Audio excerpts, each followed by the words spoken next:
I think it's time to find out who you think the Logitech Play Advanced MVP of the game is. Who are you calling? I'm calling Raz. Ultimately, yeah, so it was really difficult for me to pick out between two members ultimately because I was thinking maybe Sonic, but Sonic, you know, he's been a long-time friend of mine, so I went, maybe that's a little bit more biased.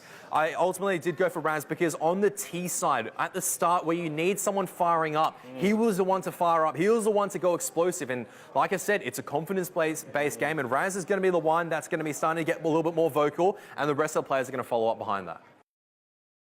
Can we find out who your Logitech Play Advanced MVP of the game is?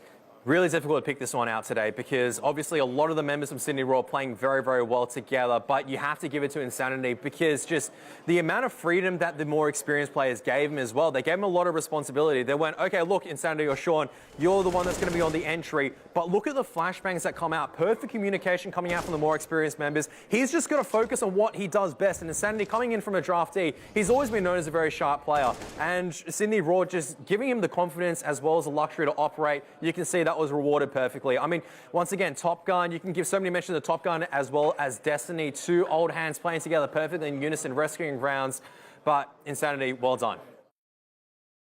Do you have a Logitech Play Advanced MVP of this game? Absolutely. I got to give it to Waffe at the end of the day. It was just absolutely phenomenal on both sides. It started off really well in terms of the T side. He's always been known as a very, very good entry fragger, just trading people out, had a few explosive rounds. And when he went onto the CT side, I think it's just an indication of his confidence when he mowed them down on the B bomb site when they're trying to come in. They were just not allowed a single opportunity. But I mean, so many mentions of Ground Zero as well as players on Avant-Garde. I mean, it's really a big shame because Moe, I think, played his heart out on the CT side. So many critical rounds that he won for Melbourne Avant. And similarly, Willie KS brought so much map positioning for Perth Ground Zero. The amount of times he's really elevated his game. Probably about 2-3 months ago, I would have criticized him because he would be on the opposite side of his team, but not contributing to the overall objective. But now he's figured out the solution, and he's contributing by maybe sometimes he doesn't get the kill, but he gets critical information. As a result, the team is able to snowball that to a victory. And that, in my mind, is a really big change. A big shout out towards Willie KS, because that is a big improvement in his gameplay.